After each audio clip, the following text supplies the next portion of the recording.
Welcome to Dr. Rebecca's Let's Talk Horses. May the force of the horse be with you podcast show, hosted by Dr. Rebecca Wara-Goss. In this podcast, we discuss all things horse-related, especially in mental health, research, human-animal bond, and the helping industries nationally and internationally, and explore the phenomenon of the horse-human connection. Hello, everyone. This is Dr. Rebecca with Let's Talk Horses. May the force of the horse be with you. Today, my guest is Dr. Blair McKissock. Welcome, Dr. McKissock. Thank you so much for having me. I'm excited to be here.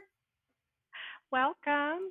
Dr. McKissock has her PhD in applied ecopsychology from Akamai University in Hawaii.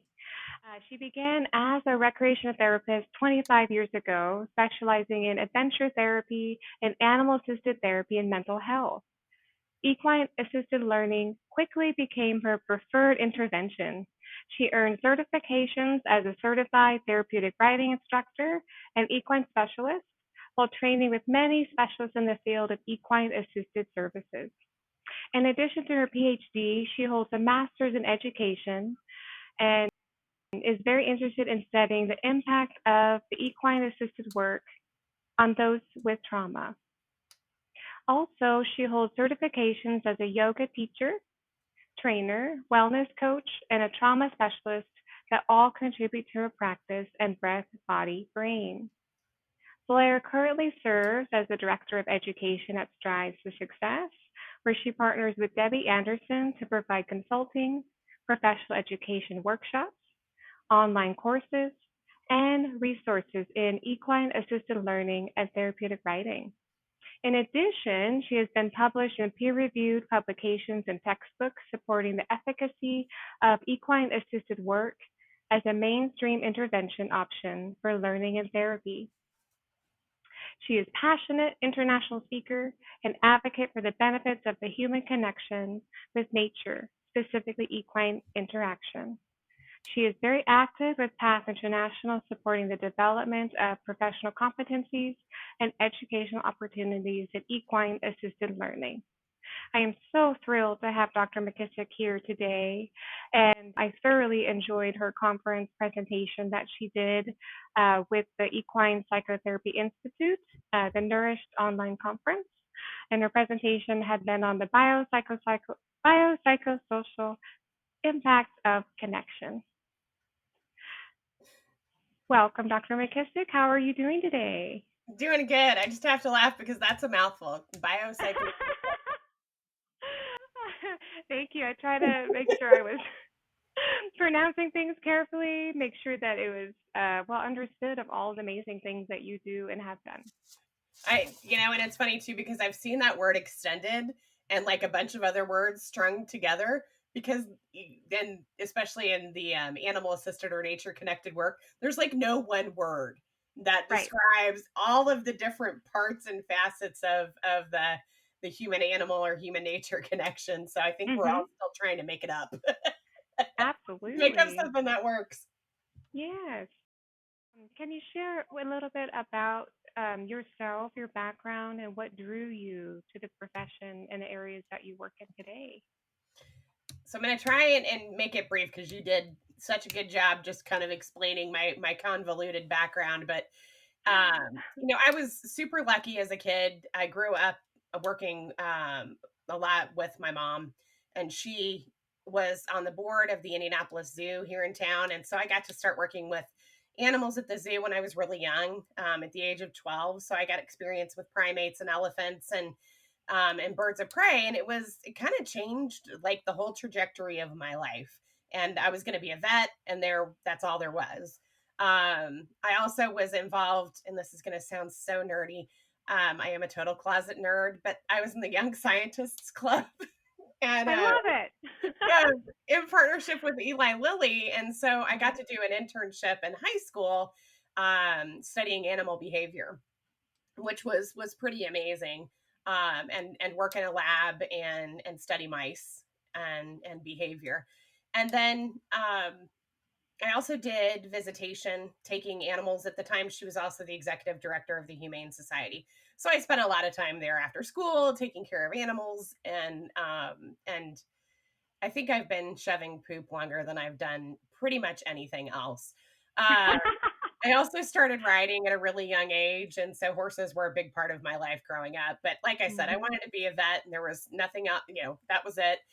I soon learned that I had a head more for psychology than I did anything math related. So passing a pharmacology class was probably never going to happen. Yeah, And those and are I think, challenging. well, and I think there's a lot of horse people that are like that. We're very kinetic.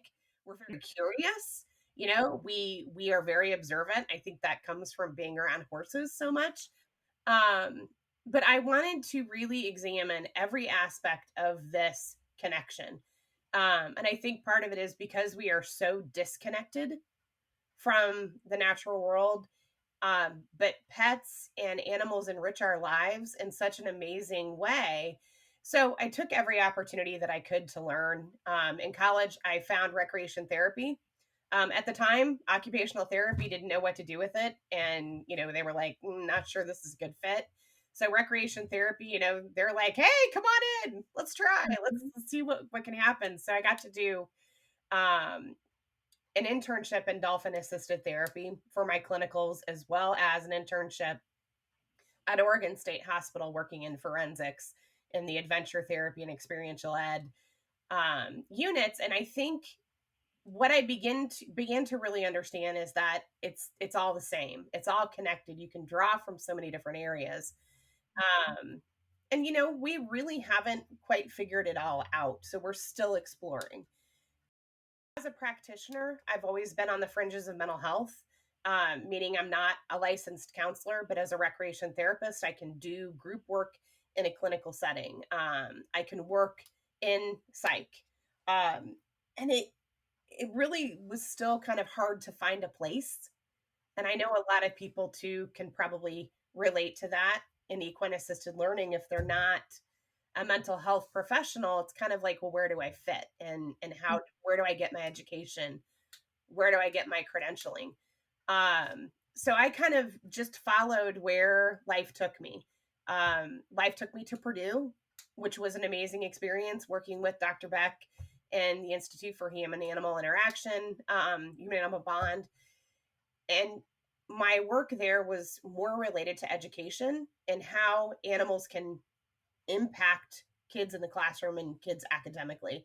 So I studied literacy and the Blackstein Literacy Project for about 3 years, which was an amazing experience. And to really see firsthand how much of an impact um, the horses can be, and made this connection between the work with the dolphins and the horses, was that the dolphins were really part of the motivation. Interact with them was motivating. And so they would really put forth a lot of effort in their rehab goals on the deck so that they could interact with the dolphin. And there was something really similar with that as it related to the horses. The kids wanted to reach out and touch. They wanted to interact with that mini horse that we brought into the school, and it captured their attention. And half the time engaging kids or engaging people in the process is half the battle. So if you can capture their attention and generate curiosity, you've opened up the door to bring them into the process. And for a lot of the people that I've worked with over the years, therapy either hasn't worked for them, just the traditional talk therapy, right? Or for some of them, they've been so much a part of the system that it is no longer effective. It's almost like they become burned out on it a little bit. And so I think there's a really nice partnership for people who do equine assisted learning, that they can engage people back in the process and they can get them going again, so that maybe they'll re-enter the counseling, re-enter intensive psychotherapy, and be able to engage with it again. So I found the horses and the animals to be so motivating. So that was a really interesting thing. Also got into coaching and positive psychology because I thought, wow, here's a really great avenue for helping people through the process of change but doing it in a way that is on the learning side of things. We're not counseling. We're not trying to process past emotion. We can still support the change process. And through coaching methodology and coaching psychology and positive psychology. So anyway, I went that direction of wellness coaching. And I've been in therapeutic riding. I think the minute I stepped out of college, I got certified to do therapeutic riding. And, let's be honest, sometimes it's not always easy to make a living doing this work. So it's always been there. Sometimes I've been full-time with another part-time job doing coaching. I even worked as an implementation consultant for a health information technology company. that was an interesting diversion, but wow. I know, right? That helped make money. Bringing in the bacon. It was experiential. It was leadership training. And I'm like, again, it fits with that skill set of coaching. And it was funny because every time I couldn't get my point across, the only thing I kept thinking was, if I only had a horse right now, I could show you what it is that I'm trying to, the point that I'm trying to make, or, you could really dig into what you need to work on. So I think that it's so multifaceted. And I think that I feel like my really eclectic background was such an asset.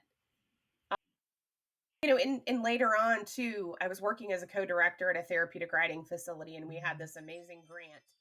And the grant, we didn't use all the money. And so we went back to the grantors and said, hey, can we use this money to go and get trained by some different people? And so I was really, felt really, really good to be able to go, and I got to spend time with Ariana Strozzi out in California. Oh, wonderful. Did some work with one of the Epona Quest instructors, did some work with Adventures in Awareness, did some work with EFMA, or sorry, not EFMA, EGALA. And, being able to kind of look at it again from all different directions. And this was back in early 2000s. And so we really, again, we're still in the infancy of this field. And again, that's a kind of an interesting perspective to look back when it was still, we're all still trying to figure it out. And now there's so many people who are out there doing training that, I would have loved to spend time with during that. But it was such a gift because it really changed my perspective. I loved therapeutic riding. I loved working with the kids with disabilities. And that was a PATH International?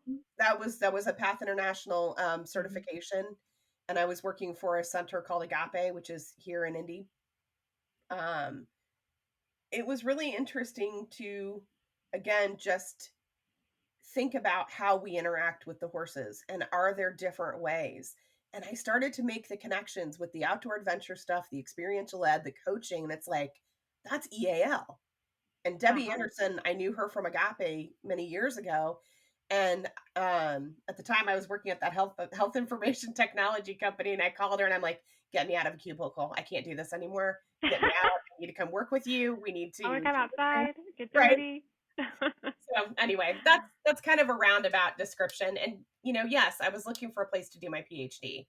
I wanted to keep continuing.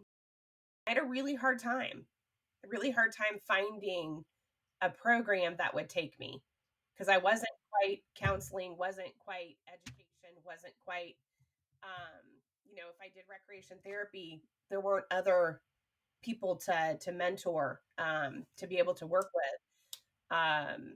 And so I ended up finding Akamai, and I loved it. It was a totally different experience.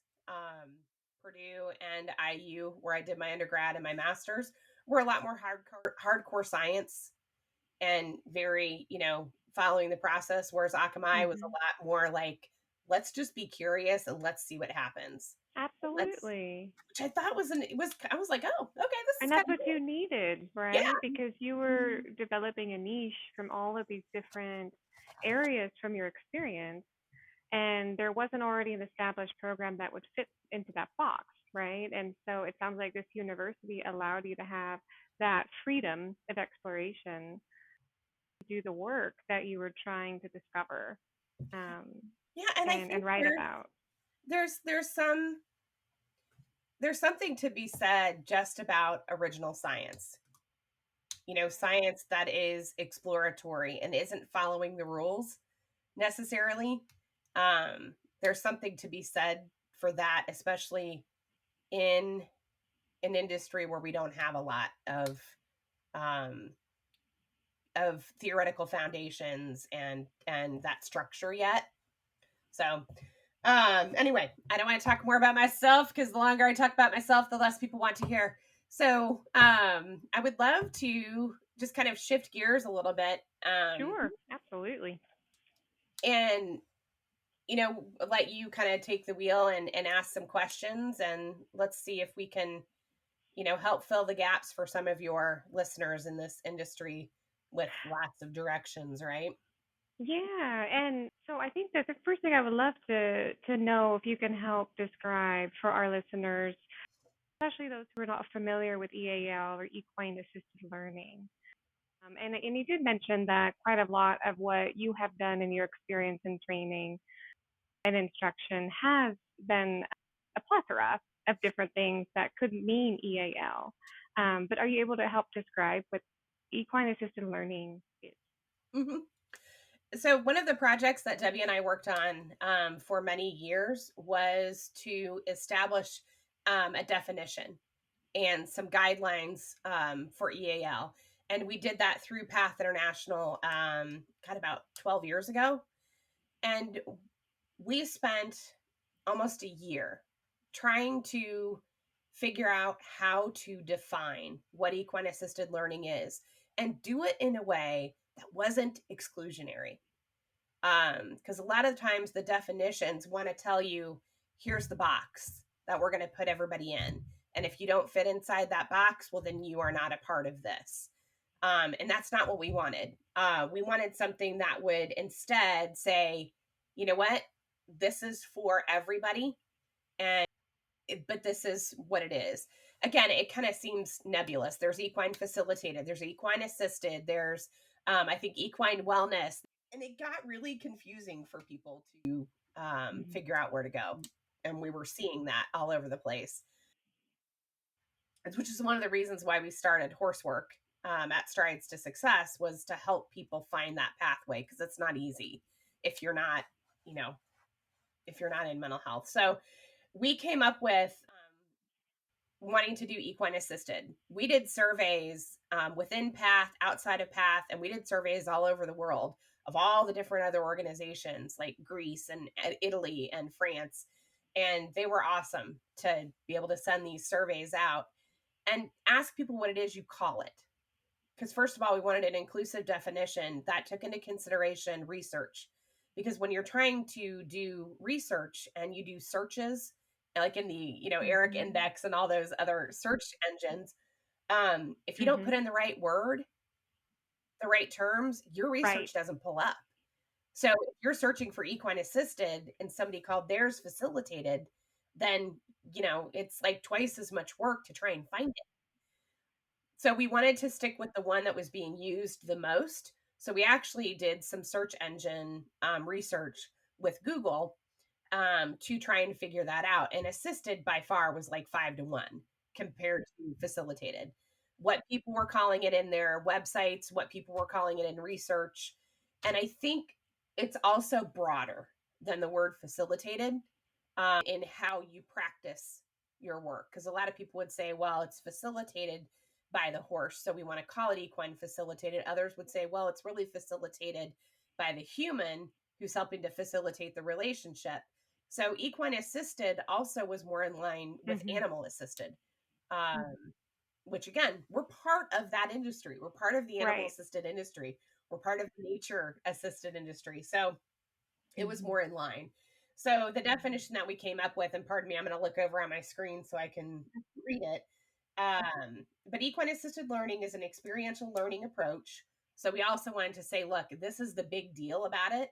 And it's part of our theoretical foundations that this is experiential, because that is what promotes that transfer of learning. What you learn in the barn will hopefully translate into real life, right? It promotes the development of life skills applicable to educational, professional, and personal goals through equine-assisted activities. Now, we identified that there were three main areas that people were working in. They were working in either like academics, working with school groups, working with school age kids, working on kind of that age bracket. So we call those educational. So that's a branch over here. The other branch that we looked at was the personal growth area. So this is coaching. This is a lot of the spiritual and religion based. I don't want to say religion, faith based is the word I'm looking for. Faith based work. It kind of fits into that personal growth, right? And all that 9 dimensions of wellness. And then we have the professional, because that's the corporate work. E3A was another group that I'd done some training with. They're awesome, and that's their niche, is that corporate work. I think there's a couple of others out there that focus on that, but that's again a very different skill set to work in leadership development, organizational development. So we wanted to make sure that those three areas got in there. So again, we're calling it experiential. We're defining the fact that this is not about processing emotion or trauma. This is about helping people accomplish personal goals, educational goals, or professional goals. Again, the other way that we define it is, if you think counselors process the past, that they're there to process those past emotions, whereas coaching or the learning aspect is about from the present moment forward. Hopefully you've done the work that you needed to do. Okay, now what skills can I teach you to, help you move forward in your life?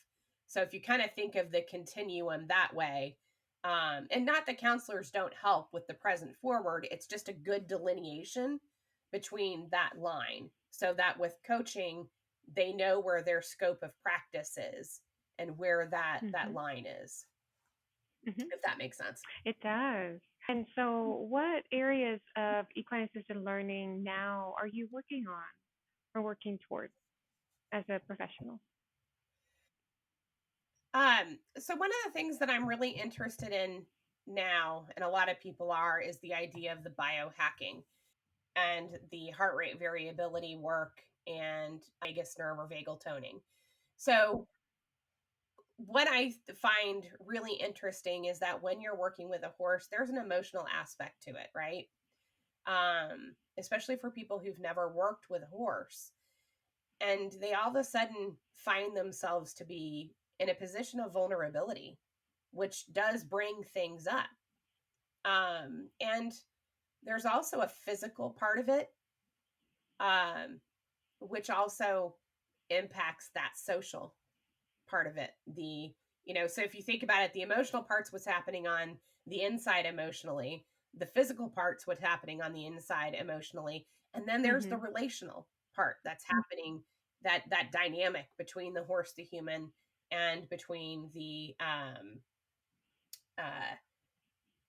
horse and the facilitator, and the facilitator and the client. So, but yeah, but I don't know if that describes it. Yeah, and so you're interested. Yeah, so it sounds like you're interested in the combination of understanding, kind of, I guess, from a more scientific, technical standpoint of the next steps for EAL is working within the sciences of understanding, I guess, the physical, emotional connection that a human being may have with a horse, and vice versa, and then the impact that has on someone's development, right, and whatever their personal goals are. Hopefully I described that right, but that sounds like that's something you're interested in and you're working towards and including in your work. That was an amazing summary, and you stayed on track. Yeah, I had my coffee this morning, so that helped. Right? I'm not sure. I got my second cup right here too, just in case. There's real science that's happening, and I think we're at a place in our field that we need to start putting a framework around it, and not because we need to put it in a box, but we need to be able to communicate what's going on to the general public. Congress, decided that what was happening with the veterans was good enough to allocate money towards the veterans work. But at the same time, there was no structure around, okay, who does it? What's it called? What should it look like? What should the program look like? So there's no protocols, and there's no framework.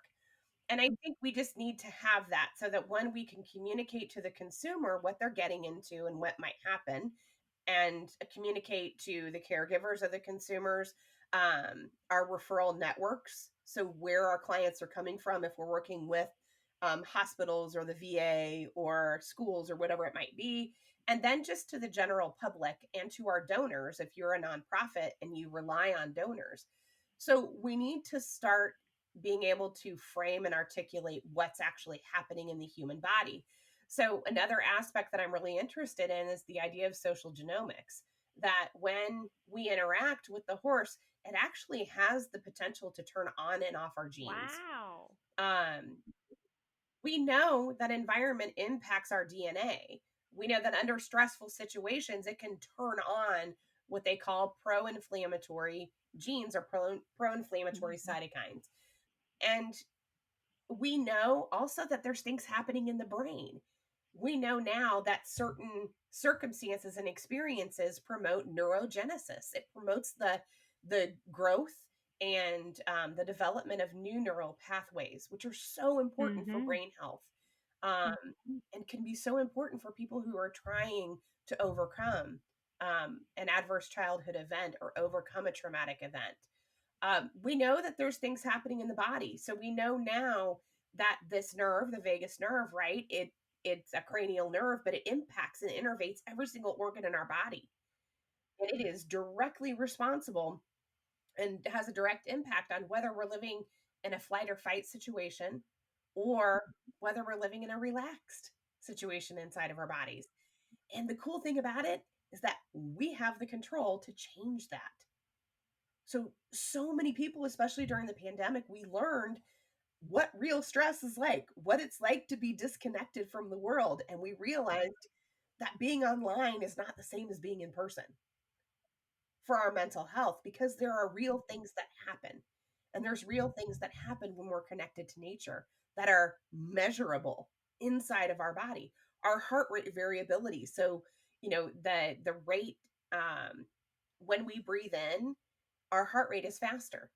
When we exhale, our heart rate is slower. So that's heart rate variability, right? The number of beats. And the vagus nerve is responsible for that. And we know that when we get with a horse, there's nervousness, right? So Yes. all these hormones are circulating through our body. It's not really about flight or fight, but it's certainly an uptick in the nervous system where we're still kind of nervous. We're feeling that tingling, that anxiety. But then we Especially around a learn. horse you don't know. Exactly. And what does the horse do? The horse reacts to that, right? Mm-hmm. They're like instant biofeedback. So we learn, and our clients learn really fast, that if they just take a breath, they physically take a step out of the space, and sometimes they do this unconsciously, and sometimes as a facilitator we can help support that, then all of a sudden they see a change in the horse. They go, oh, if I just take a breath and calm myself down, the horse takes their cue from me. And they learn that also translates to people, especially those people who've had trauma, and they get triggered, and that sends immediately that energy up. But if they can learn that, you know what, the energy is one thing, that is a physiological response happening in the body. And if you understand it, it's not as scary. And then if you understand too that it's humans who attach the emotion to that feeling, and that is usually fear. And it's, those same feelings of loss of control and vulnerability that are associated with a trauma.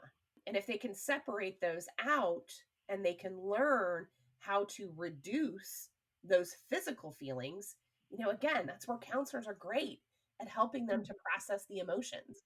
So again, the idea is that there's really good science happening, an impact physiologically on our body. If we can lower our energy, that has an impact on our relationships and our social development. we know we need to be connected physically. And then we also know that, again, the horses are really good biofeedback. So if we're still amped up and we're trying to look calm on the outside, the horse is like, yeah, no, I can see that. And they still react. So anyway, that's kind of what I'm working on, is to really try and help to define physiologically what's happening in the body, what's happening in the brain, what's happening to the breath and the heart rate variability, but also capturing the participant's perspective. Yeah, in the applied eco psychology, we call that the greatest trustable truth. The greatest trustable truth is yours.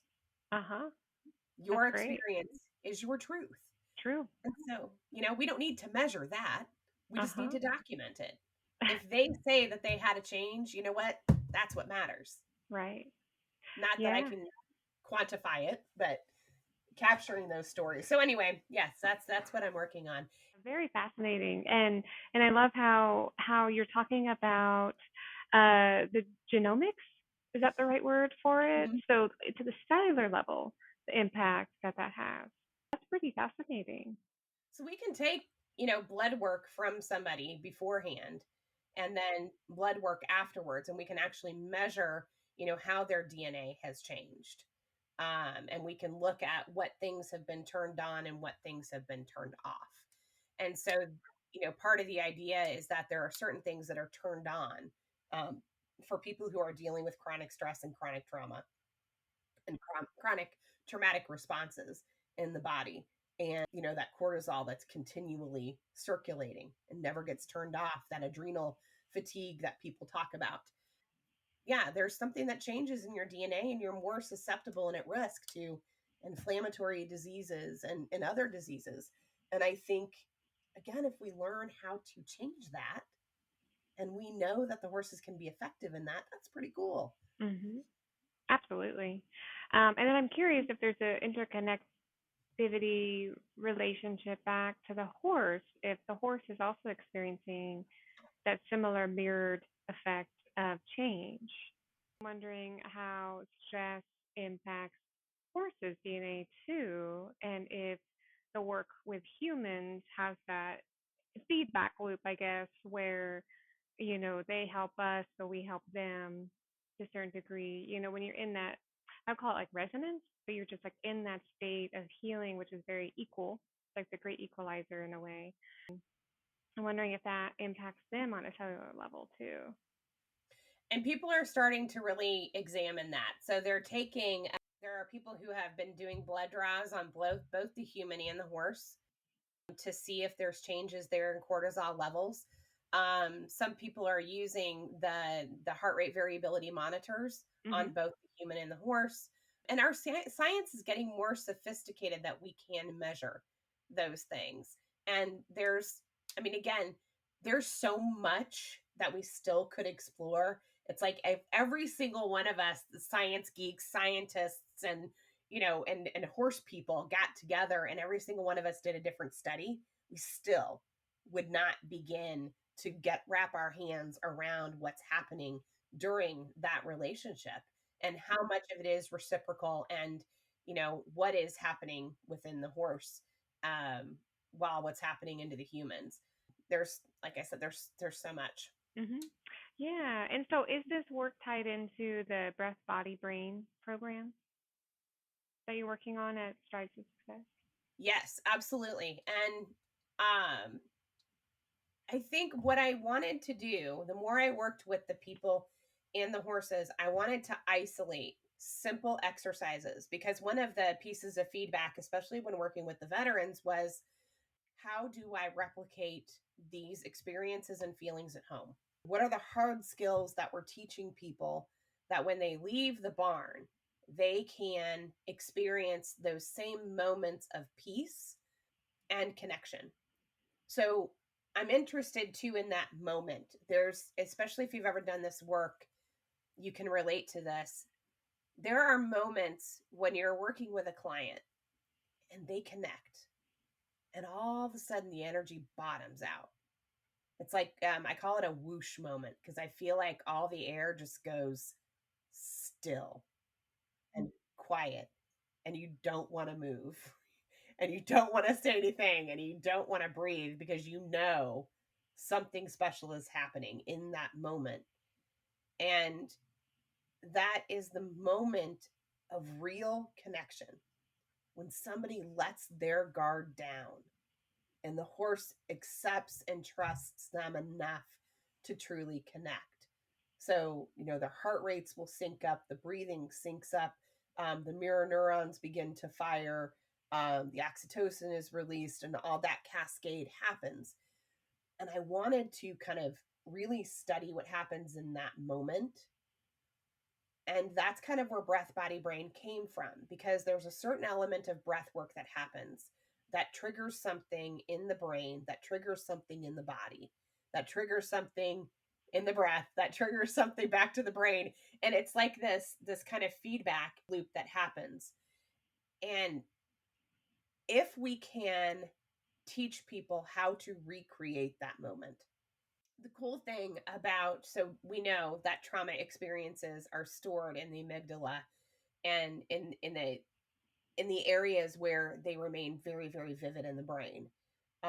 That's why people have sensory experiences when they recall a traumatic memory.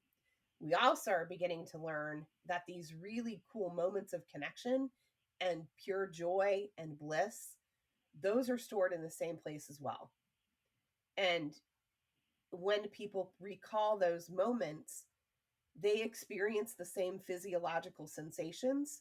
They sometimes can close their eyes and they can hear, they can smell everything that was going on during that moment, because it was so special.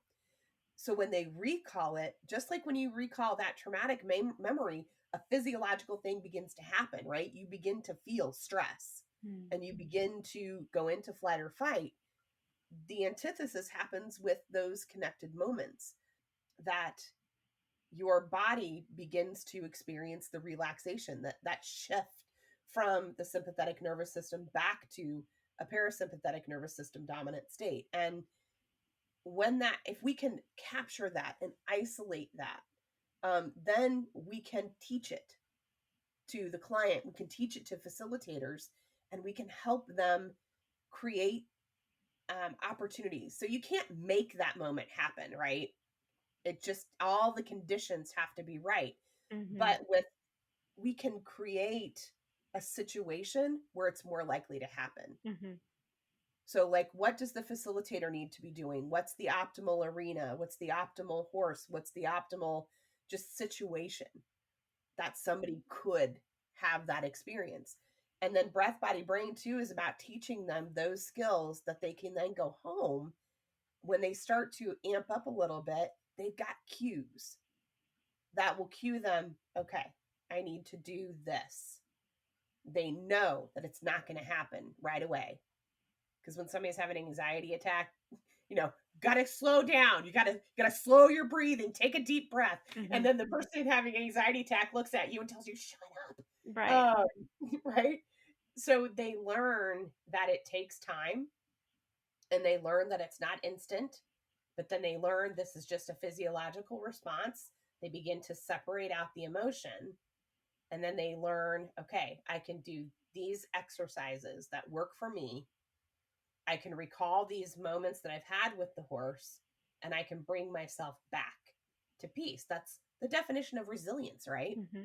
So anyway, long explanation of what the breath, body, brain is. That's been great. Thank you for explaining all of that. And it's great work that you're doing and very much needed. And I do think that it would be something so valuable for our field to be able to have that available for other practitioners to be able to work with clients and horses on. And are you working towards that? Are you working on certifications for providers kind of doing this work? Do you mind sharing about that? Oh, sure. So I have created a website that's breathbodybrain.net, and I have part of that certification done. That's up and available for people. Again, I wanted to create something that you don't necessarily have to have the horse, that you can teach them irregardless of their situation, these particular things. these exercises of grounding, of breath work, and of kind of what they call flow triggers. And it's all available on that website, and it's designed for practitioners as well as just anybody who wants to really work on that part of their life. So we spend some time going over the science, we get that out of the way first, and then we get to the nuts and bolts so that they're walking away with real tangible exercises and supports that help them to create habits. We know that half the battle is remembering to do it, right? When you teach somebody that skill, sometimes they get overwhelmed by an experience and they forget until later. And they're like, oh, well, somebody taught me how to do something about that, and I kind of forgot to do it. Well, that's because your thinking brain went offline during that experience and you don't remember. So what I also wanted to do was provide an opportunity for people to develop that habit. And so that's also a very big part of the breath, body, brain training. At the end of that, you do get a certificate. And then there is also a breath, body, brain facilitator training. And there's also group coaching available. And then I have another separate module that isn't up yet. It's almost done, where for people who work with horses or in animal assisted work or nature-based therapies, how to apply it. Excellent. Wonderful. So if we have listeners today that would like to try this or sign up and become certified in breath, body, brain, you said they could go to breathbodybrain.net, or do Yep, you and have, or what may be a good contact information for you too? Anybody can reach me by email, and that is equinecoach@gmail.com, EQUINE coach@gmail. And I'm also happy to offer a discount code to your listeners. Awesome. And so the discount code is Dr. Rebecca, all one word. Yeah, I love it. Sign me up. Yeah, no, after this call. right? No period, just Dr. Rebecca. And I'm happy to give them 10% off the cost of the program. And since it's new, I'm still running what I call my founders special. And so they'll get 10% off. Awesome. Wonderful. Listeners, you hear that. You better go sign up right now and you will get a discount code using my name, Dr. Rebecca, 10% off of this amazing program that sounds like it will be beneficial for you and your own work and what you're needing in your life, but also when you've mastered that, being able to help other people. Yeah. And if you're a rider, if you're working with horses and you can learn how to really shift your body, it changes everything in the relationship between you and your horse, because you learn how to feel more than think. That's wonderful. That's kind of a fun thing. Yes. Then anything else in that area for either the work you're doing at Breath Body Brain, Strides for Success, you would like to share that you haven't shared yet? Yeah, and we have all kinds of training programs. We've talked about before that this industry can be a little difficult trying to find a direct pathway towards credentialing and training. Debbie and I are excited that we're working on a project with PATH International for credentialing and equine-assisted learning. We also offer a horsework facilitator training program through, if you go to strides2success.org, and that's strides2success.org, you can find out information. We have a ton of professional development workshops and curriculum training. We've been building our library of curriculum. We're currently selling 12 different curriculum for veterans, for schools, for literacy, whatever it might be. And we're happy that we're able to share those on our store. And the horsework training. We also have yoga on horseback. My book is currently available as a download on Amazon as an ebook, and that is Equio, EQUIYO. And Equio is a book about mounted yoga and how you can practice yoga with your horse to achieve that same kind of breath, body, brain. And eventually I will get to a second book about that one. Right? The I know, combo of there's so the much two. to talk about. Right. Well, it sounds like you guys are doing amazing work and offering so many gifts and blessings to this field. Provide how to's, how to do something. But then also sounds like you guys are also thorough in providing the why, why this may work from a science standpoint, which is important, right? Because I think people worry sometimes that the field could be too woo-woo-y or fluffy, which it can be, at times. But sometimes people want to know the why. You're like, why is this working? And the more that we know about science and can measure what's happening, the more we can try to explain that. And then the next is being the creative part about creating, steps and protocols that can be replicable, that are going to hopefully be as effective as possible for what we're hoping the outcome would be, which definitely sounds like well-being, Mm-hmm. right? Balance, self-growth, personal development, Yes. connection, all the good stuff.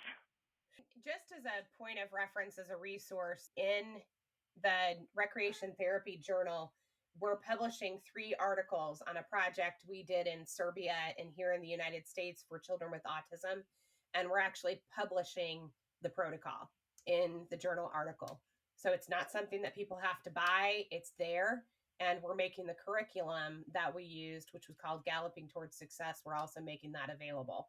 And it's for use with low functioning autism. So if people are interested, they can find that through the Journal of Recreation Therapy and look for those articles on autism protocols. How cool is that? So reaching internationally. Yes. The national communities. You go, girl. I love it. Wonderful. And so I'm curious, what do you think now that you are where you're at now with all your years of experience that have led you to this point and all that's happening now in the present moment in the field of equine-assisted learning, growth, coaching, spiritual development, all of those things? What are your thoughts about some of the next steps for the growth of this industry of equine and human services and assisted learning? Where do you see that going in the next year, 5 years from now?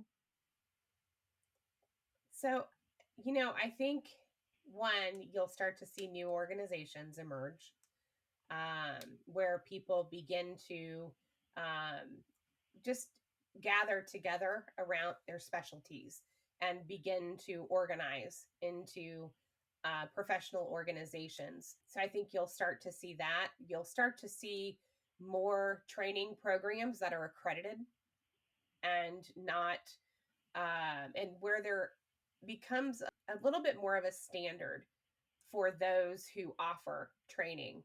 I think you'll start to see some more standardization and some requirements for that. I don't necessarily want to call it regulation, but that's not necessarily a bad word because there is very little regulation right now. But I also think that you'll start to see, like I said, more really good training and some standardization and some standards that are set for training.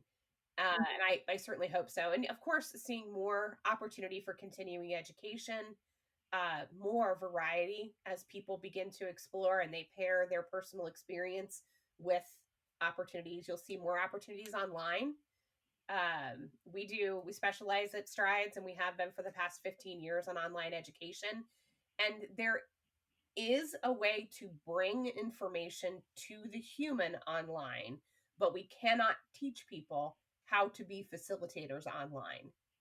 That is we can't call it an experiential approach and then teach it without the experiential part. I think you'll start to see a lot more hybrid. So opportunity to learn more online, and then paired with some in-person experiences. But I think that we'll start to learn so much more and learn that there is a lot of depth to this work that takes time. All of us who want to do this, it's because we had a really good experience with a horse, something that changed us. And we want to share that with other people. And I think more people who experience that, you'll start to see it grow and people become more invested in the evidence and hopefully see again, more professionals who are making a really good living doing this work. That'd be great. Right? I know. You and I included. Yes. Hey, it's not Let's make easy. this a 3-figure profession, yes? Wouldn't that be amazing? We'd Especially be because able to horses cost pay so for much it. money, right? I mean, that's nice I to know, have. right? Nice to have a large number or statement on my bank account, but at the same time, it would be so great to be sustainable. Right? We tend to spend a lot more money on our horses than we do ourselves. Yes. I think that's the nature. But what about you? I'm interested in what you kind of see. What do you think that future will Yes, be absolutely. Well, what I have noticed is there's a big rise in competency. People trying to be a lot more accountable, people making sure that there's more ethics that are like? really being spoken about is what I'm noticing. And like definitely making sure that the horse is treated with a way of being able to say no if they Hmm. wanted to. And so being a lot more equine centered or horse centered, I noticed that. And it does sound like, I mean, there were, with a lot of this growth that's happened since the 90s, arguably, people start out, they create an idea, and then they create a faction, right? And there's like all these different factions. And then, of course, there's a war, right? A civil war, essentially. I'm getting really dramatic here, so bear with me. But, it's like, mine's better than yours, or this approach sucks, or oh my gosh, there's risk to this one. And, and what's your proof in that? So that we had some of that, little uh, growling and stuff with each other, I think, with different areas and philosophies and approaches of working with horses and people, right? And then you have this whole thing about terminology. Like, what is it that we're saying that we're doing? What are the key words? And people, we put a lot of meaning on words, and we get offended when the words change and we don't agree with it, right? So at first you get very attached to the word equine facilitated psychotherapy because Yep. that's what I identified with, right? That's what that means. That's what Barbara Rector came up with, right? With equine facilitated mental health and learning. It's facilitated. And then you have no, it's assisted. It's equine assisted learning and development. And so it requires us to have to come out of our schemas, our mental blocks of organizing this information and emotional meaning and attachment we make to these words, and be open and to a word that now has a new meaning that we feel comfortable saying. So, because I think there's like 45 words that describe what we're doing: equine, horse, before it, assisted, facilitated, interactive, and then whatever it is, whether it's therapy, psychotherapy, learning, right? There's so many fillers. And part of it, I think, is just the uniqueness and the breadth of what people are doing, right? And how you have some people coming up with these things and these words. And so now it's a matter of taking all these words and condensing it into the keywords that will help one not I say like normal people, but but like audience, like people that aren't necessarily in the field, but they hear that and they might know what that means. Yeah. Right. So people that Horses aren't in the aren't normal. We field, know aren't in the club, with our horse club jackets on, that that. that oh yeah, I know what that is. I don't need a definition for that, right? But other people are like, what is that? Some people don't even know what equine means. They're like, it's a Yeah. horse. It's like canine or a feline, and they're like, oh, you're like, you didn't know that? Did you not Oh my take God. bio Every 101? But right. Whenever I give out my email address, I know when I'm talking to a horse person because they know what equine means. They're like, oh my yes, God, are you a horse person? Everybody else is like, equine? yeah, Like, first of all, I know you're not a equine. horse person. Yes. That Totally, was my right? Yes. that's my test. Yes, so it requires a little humility and openness that people don't know, right? So it Right. requires more effort to explain in kind ways. And so I think, having common terminology is important just to be able to say what we do, and most people can go, okay. And then for science, it's so important because your keywords mean something, right? So everything in your research question has to mean something, and it's going Yes. to be part of what you're doing. So you have to have clear definitions, clear variables, it just has to be clear and concise and neat, so to speak. And so I think that part goes into the tradition of science research. So when you look up a keyword, it's going to match all the other ones. Yep. But we have to agree on the definition of that keyword and what that means. And I think the And yeah. consensus document did some of that. So if people are looking for, you know, a resource, again, that would be good to help with that. There is a consensus document that was written by people from the different organizations, and if they look up, I think it's terminology and consensus in equine-assisted services, and if they look that up, then that would give them some of it. Also, and again, they worked really hard and took several years to try and come to an agreement. And of course, they know it's not set in stone. It's going to continue to evolve as our understanding does. On the Path International website, and I'm happy to share it with anybody else who needs it, there are operating guidelines and competencies. And I think the competencies are a really good resource that if you're looking for training, go to those competencies and see if the training fits those. Are you getting what you need to be, a competent facilitator? So those are some other resources. Definitely. And I know Dr. McKissock and I have been saying PATH International, but for those who don't know what that means, it stands for the Professional Association of Therapeutic Horsemanship International. It's one of the largest certifying and competency training organizations in the United States and nationally for therapeutic riding, primarily, which is horseback riding for patients with disabilities. But they've also expanded it to include so many other things, including recognition of equine assisted mental health. Now we've changed that to equine assisted services. And also is now finally opening up the door to let in EAL. So, I mean, it kind of already did have EAL, but I think it did feel like for EAL people, you guys were on the fringe. We're not fully part of the club. So there's just, so that's PATH International. They used to be called NARA, and they've been around since 1969. But they are well known for their safety and standards. To become a certified therapeutic riding instructor with them was like the longest, most crazy, enduring process ever. And I almost quit like so many times, like, I don't want to do this. But it's understandable. They definitely put you through the rigors of it, and ensure that, to have that certification, that it does allow you to be qualified to do this work, and especially doing it mounted with your riding. So, because that brings a whole nother level of risk than just not riding unmounted. And but I wanted to bring up just one point as you were talking about just this, wild, wild west of our industry as everybody's trying to help come to an agreement. The one thing that we need to focus on is that we're all here for the same reason. We're all here to bring humans and horses together for a benefit to both, a mutual benefit. And I think when we focus in on that and we kind of just let the other stuff go, then we can kind of work together and come together on that. Yes, absolutely. I'm glad you said that, because that's where I feel like after we got to factions and, kind of little war camps and, I think we're now doing that. I think it's coming into this collective of, oh, let me share my resources with you and let's barter and let's get along. It's a lot more kumbaya-y. It's getting there, right? It's getting there.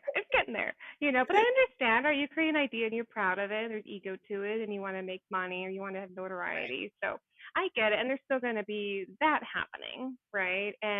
But I think it's a matter of still having humility that yours is not the best and the only idea. It's part of it, and you're not reinventing the wheel. You're just helping to drive it, right, in a way that we all agree in the same direction. Yeah, because nothing that I've come up with is an original idea. It came from my noggin, came from my head, but it came from conversations with other people and, subconsciously and consciously taking in information from these amazing other scientists and professionals in this industry. And it's like, that's how the ideas are formed. It became Breath, Body, Brain, honestly, just because I had to get a website for it and I had to come up with a domain and make it something that was easy to remember for myself when I'm teaching it. so that I don't get like all ADD and start going off on a tangent. I have something concrete to follow. But I think that you're right. A lot of it has to do with that branding and that wanting to come up with something unique. But in the end, it's all the same. It's kind of just a different, package with a little bit of a different bow. But I like the idea of what you said. We're not necessarily reinventing the wheel, but we're all driving it forward. I like that. Yes, yes. So I know we're almost done with our call today, but I have one more question. It's the question of the century.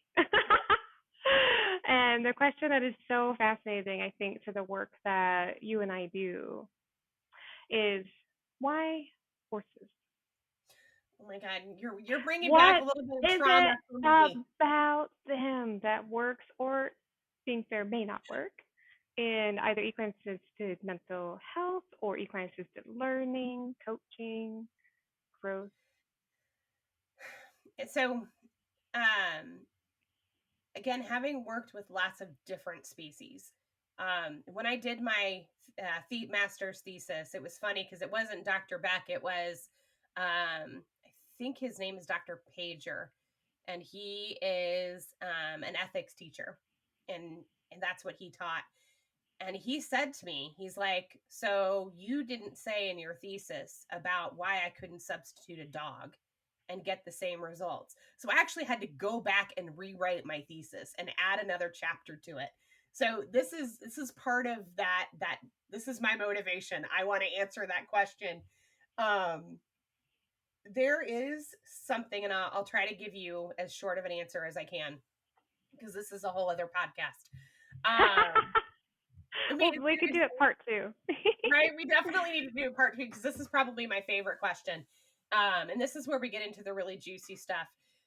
There is something about the predator-prey dynamic, but not because humans are the predators and horses are the prey. It's because we are both, and they are both. There are instances where horses are not prey. They can defend themselves, and they can kill us if they want to in defense of themselves. Humans are also not all predators. We are also prey, and prey to our own species, right? Which is different.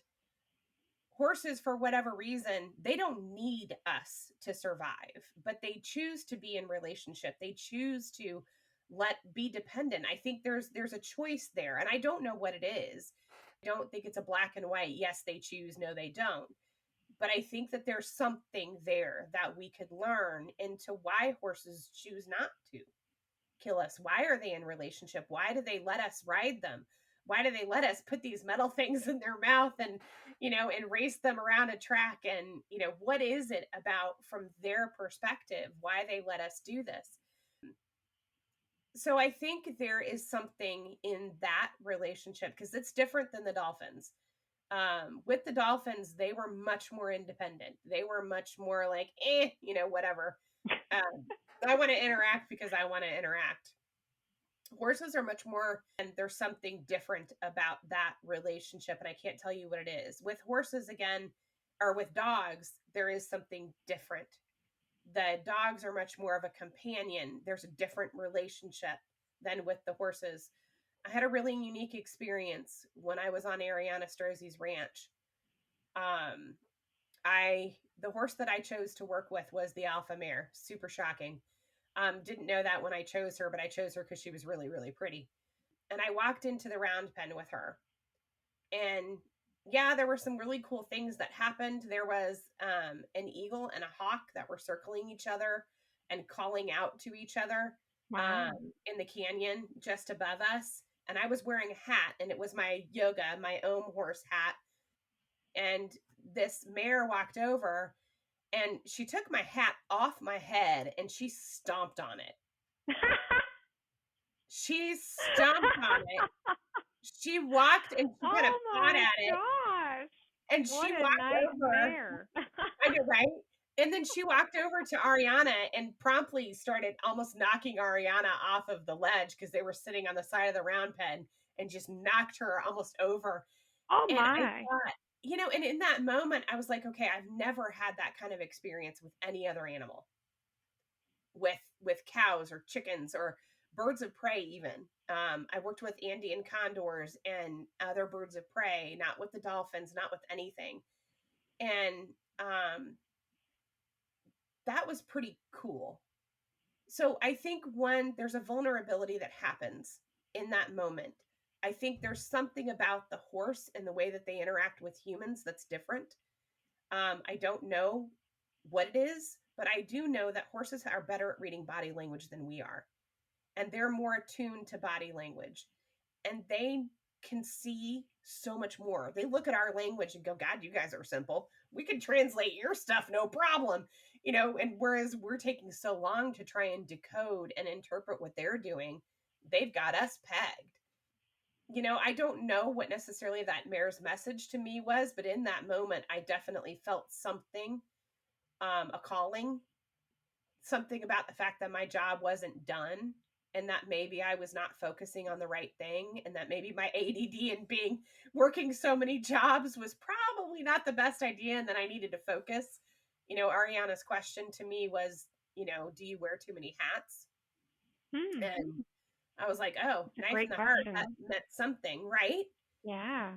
And it stuck with me.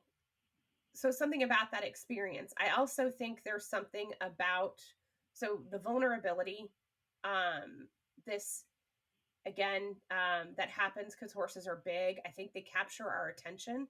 There's something that we are in awe about them, their strength and their beauty and their social dynamic is something we want. I also, and so there's many of those factors. There's a quote, and I wish I had it in front of me, from Adele von McCormick's book, Horse Sense for the Human Heart, where they talk about the fact that horses quickly anchor us and they force us to face our existential truths of life and death. And I think there's something very true about that vulnerability, and it opens the door. And then the fact that they can, they know what we're thinking, and even if we can't admit it, and they're responding to that. And so, like I said, they're the instant biofeedback. And when we are centered, when we are present, and when we are relaxed, they come and they want to interact with us. And the minute we get in our heads again, they're like, yep, I'm out here. I'm going to go over here and graze. When you're ready, when you come back, let me know. Right. And so there's something about that too, but we don't have that question answered yet.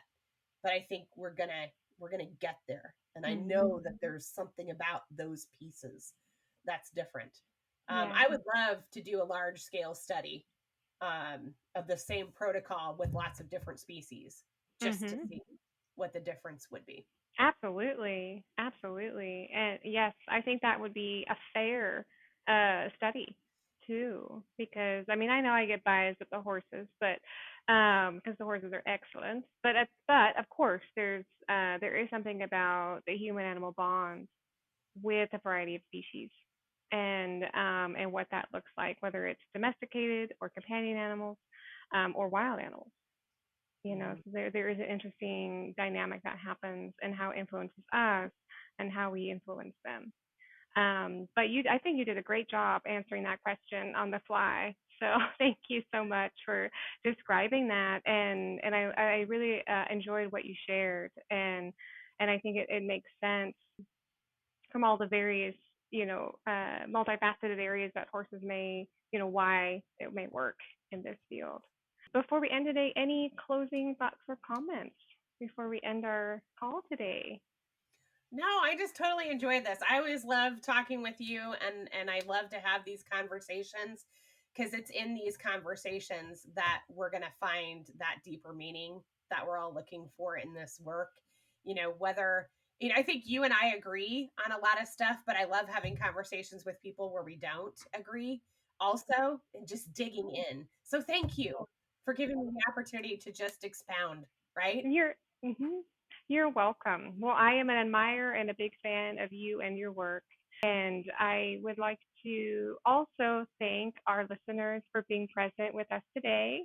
If you would like to learn more about equine-assisted mental health treatments and research or equine-assisted learning, or about my nonprofit, Eudaimonia Equine Connections, Inc., and the programs we're offering, please visit our website at www.equine-connections.org. Once again, that was www.equine-connections.org. Thank you all for being here today. May the force of the horse be with you, and I hope you all have a blessed day. If you enjoyed this episode, please click to follow, subscribe, and leave a review. And for all the show's notes and links, visit our website at equine-connections.org. For additional information, or if you would like to support this podcast show or Eudaimonia Equine Connections nonprofit programs with donations or sponsorship, or would like to be a featured guest on Dr. Rebecca's Let's Talk Horses, May the Force of the Horse Be With You podcast show, then please visit our website or email at info@equine-connections.org. Thank you so much for joining us today, and we hope to have you here with us next time.